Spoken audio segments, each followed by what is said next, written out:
Selamat siang, saya Kaisha dari Future Cycle. Sebelumnya saya memesan mobil untuk Senin 20 Juni, jenis Grand Avanza, paket mobil dan driver. Baik. Iya, betul. Apakah bisa diganti menjadi paket mobil, driver, dan BBM? Betul. Sudah cukup, terima kasih atas bantuannya. Halo, selamat datang. Halo. Nah, selamat datang para peserta jelajah klasik Kota Yogyakarta. Apakah kabar kalian secerah cuaca Yogyakarta pada hari ini? Yes. Oke, gimana nih kesannya pertama kali di Yogyakarta? Panas ya? Panas ya, iya. Oke, baik. Semoga kalian semua dalam keadaan sehat, fit, dan tetap semangat untuk menjelajahi dan menikmati kota Yogyakarta pada hari ini. Perkenalkan, nama saya Kaisha Rifliabum. Agar lebih akrab, panggil saja Kaisha. Saya hari ini menjadi pemandu wisata Anda. Nah, untuk melengkapi dokumen, tolong persiapkan berkas identitas Anda terlebih dahulu ya. Sudah saya Oke, sudah itu ya. Oke, karena sudah lengkap dan pesertanya juga sudah siap, kita akan pergi ke mobil. Jangan lupa barang bawaannya diperhatikan terus ya. Selamat datang para peserta di transportasi menuju destinasi pertama kita. Sebelum mobil berjalan, saya ingin memperkenalkan terlebih dahulu driver kita hari ini. Say hi ke Pak Tulus. Halo Pak.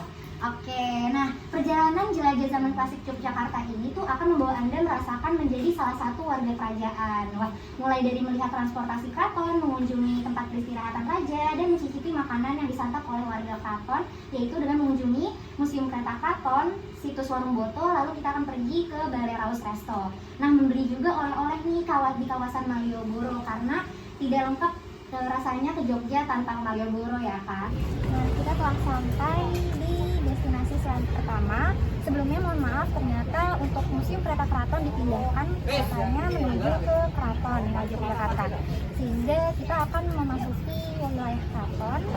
Kita akan menjelajahi dan melihat-lihat kereta selama 120 menit, dan sebelumnya saya akan membeli tiket terlebih dahulu. Mohon dijaga barang bawaannya, dan jangan lupa kita berada di daerah Keraton sehingga dijaga tata krama dan sopan santun.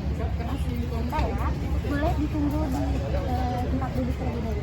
Museum Kereta Keraton ini didirikan sejak bertahtanya Sri Sultan Hamengkubuwono I pada tahun 1755 yang menyimpan berbagai koleksi kereta kuda milik Kesultanan Yogyakarta. Nah, kalian bisa lihat di sini, ini tuh ada jumlahnya ada 23 koleksi kereta kuda, yang 18 kereta kudanya itu masih digunakan untuk acara-acara tertentu. Tapi 5-nya lagi itu sudah tidak dipakai lagi karena mengingat kondisi dan kereta yang sudah tua. Bisa melihat ada kereta yang dimiliki oleh Said Putri. Kereta itu adalah kereta tertua di sini, keretanya Ijimat. Kereta ini dibentuk pada tahun 1750 sebelum Museum Kereta Keraton ini dibuat. Nah, kereta pusaka Keraton itu menerima penghargaan melalui upacara jamasan. Upacara jamasan sendiri adalah upacara mencuci dan mendoakan benda pusaka agar dapat dihormati dan dihargai. Nah, untuk mencuci, lalu ada air yang sisa dari cucian upacara jamasan itu biasanya direbuti oleh masyarakat karena dipercaya mengalami berkah atau membawa berkah. Nah, biasanya upacara jamasan itu diadakan pada Selasa atau Jumat bulan pertama di bulan Suro. Kita sampai di kereta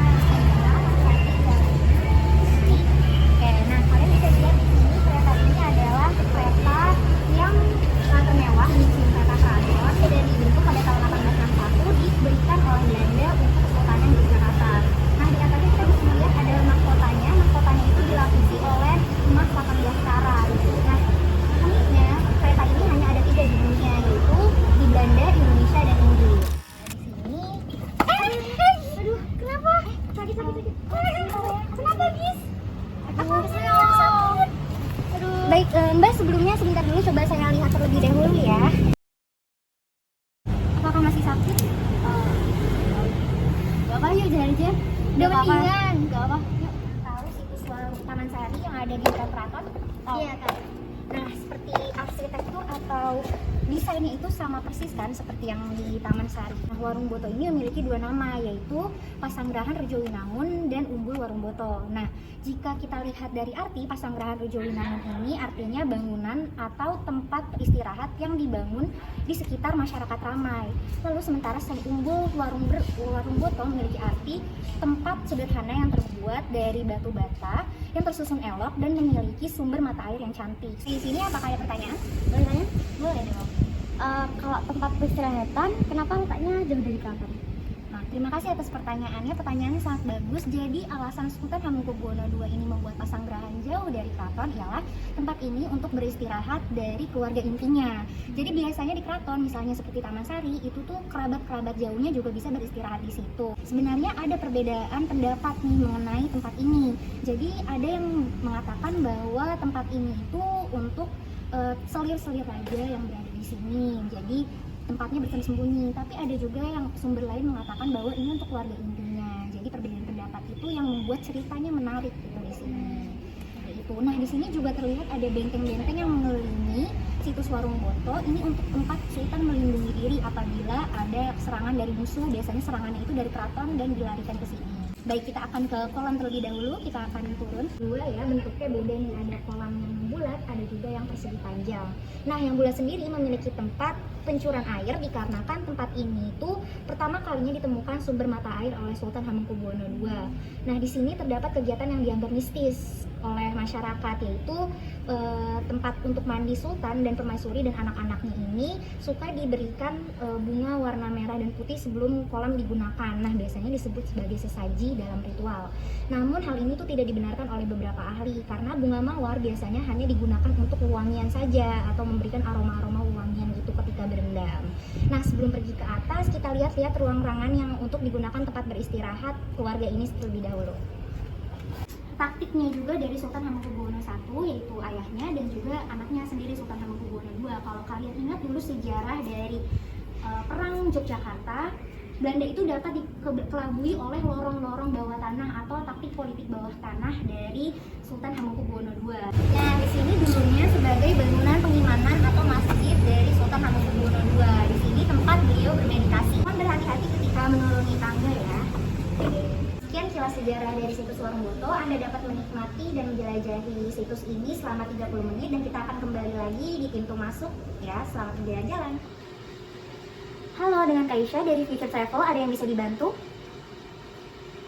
Baik, 2 paket makan hari ini untuk jam 13.15 ya Pak? Iya, betul. Baik, selamat pagi.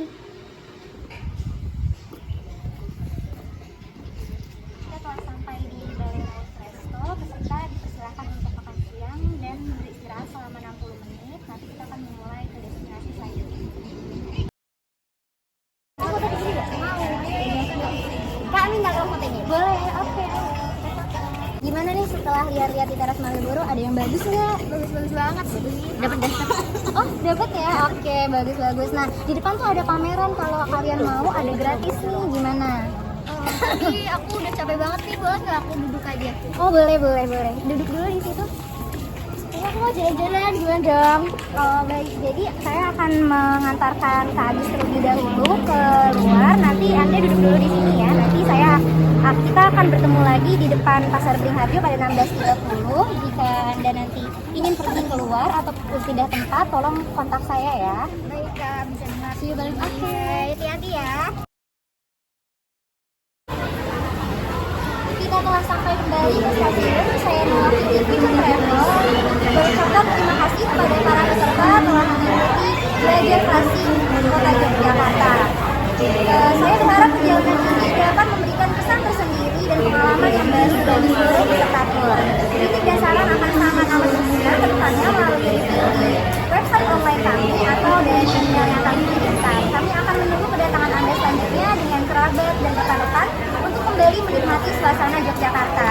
Semoga kita dapat dipertemukan di perjalanan berikutnya. Sampai jumpa dan berhati-hati di jalan.